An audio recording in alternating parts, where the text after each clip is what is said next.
അമ്മ നല്ല ആളാ. അമ്മ ഇത്രയ്ക്ക് പാവമാണെന്ന് ഞാൻ ഒരിക്കലും വിചാരിച്ചില്ല. ആ മനുഷ്യന്റെ ഉള്ളിൽ ഒരു അസുരനുണ്ടെന്ന് കിരീട്ടൻ ഇപ്പോഴും മനസ്സിലാക്കുന്നില്ലല്ലോ. എന്താ അച്ഛന്റെ ഉദ്ദേശം?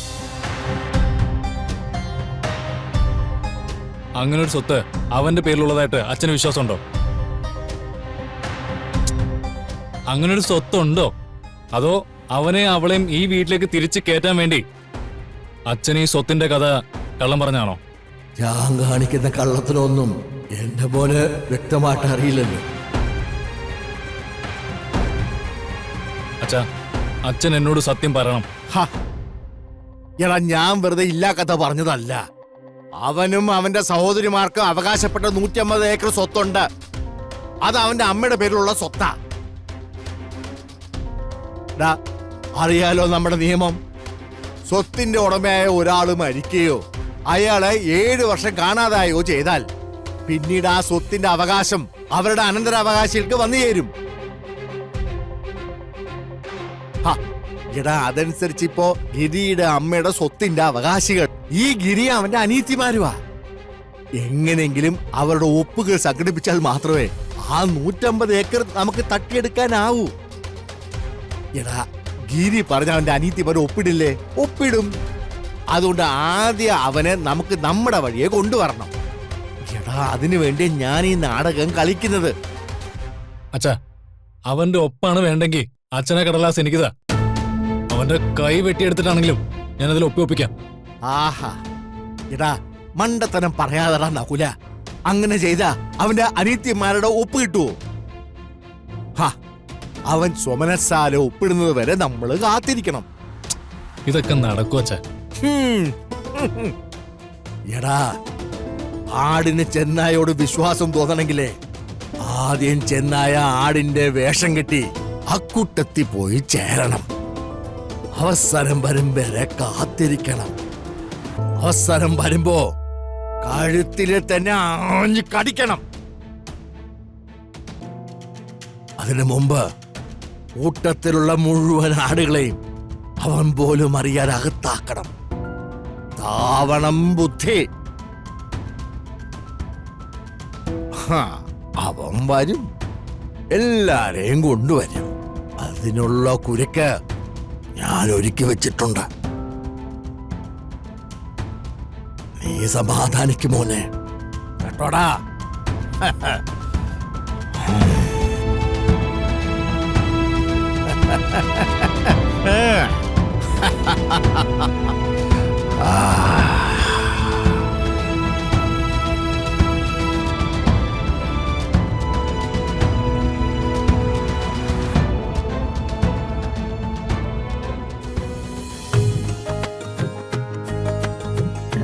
സൂക്ഷിച്ച്.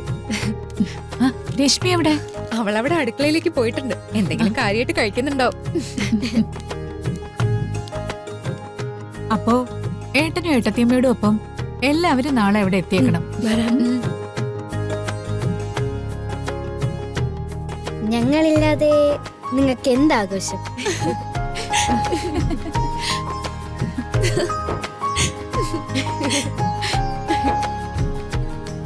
അപ്പച്ചി, അപ്പച്ചി പോവാണോ? നല്ല വിശപ്പായിരുന്നു, അതുകൊണ്ടാ.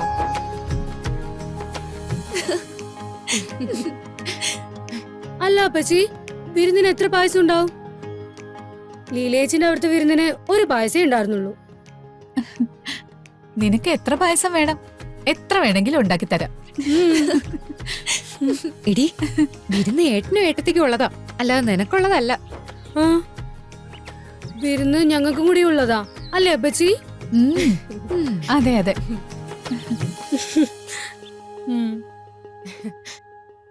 എന്നാ പിന്നെ ഞാൻ ഇറങ്ങട്ടെ. അല്ല അപ്പച്ചി, ഗിരിയേട്ടൻ കൂടി വന്നിട്ട്. ഗിരി അവിടെ ഉണ്ടല്ലോ. ദേ ഏട്ടൻ വന്നല്ലോ.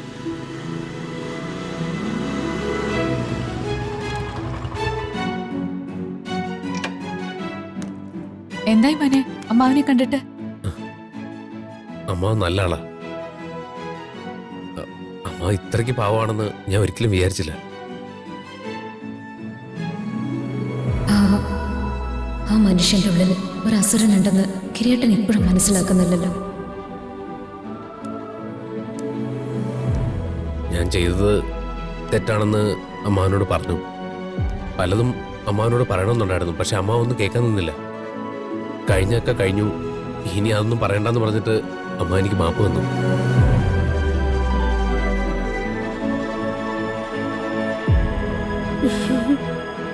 എനിക്ക് സമാധാനായി, ഒരുപാട് സന്തോഷമായി.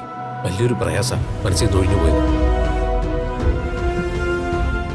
ഇതമ്മാവൻ സ്വയം എടുത്ത തീരുമാനമൊന്നുമല്ല.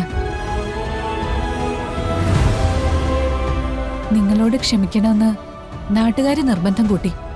ആ നിർബന്ധത്തിന് വഴങ്ങിയ ഇന്നോളം ആരുടെ മുന്നിലും തലകുനിക്കാത്ത പപ്പേട്ടൻ ആ തീരുമാനം എടുത്തത്. ആയിക്കോട്ടെ, ആരൊക്കെ നിർബന്ധിച്ചാലും ഒരാൾക്ക് ക്ഷമിക്കാനൊരു മനസ്സുണ്ടാവണമല്ലോ. അത് വലിയ കാര്യമല്ലേ?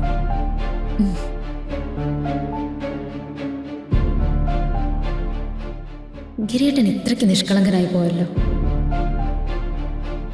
ഏതായാലും എല്ലാം നന്നായി വരട്ടെ. പപ്പേട്ടന്റെ ഈ മനസ്സ് എന്നും ഇങ്ങനെ നിലനിൽക്കട്ടെ എന്ന് നമുക്ക് പ്രാർത്ഥിക്കാം.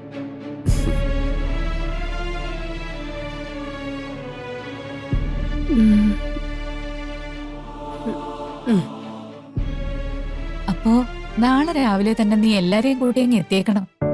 എത്താപ്പച്ചി.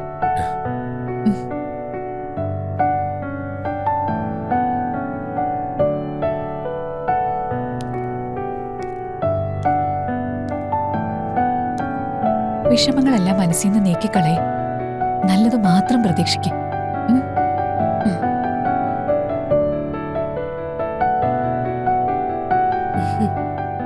നാളെ കാണാം.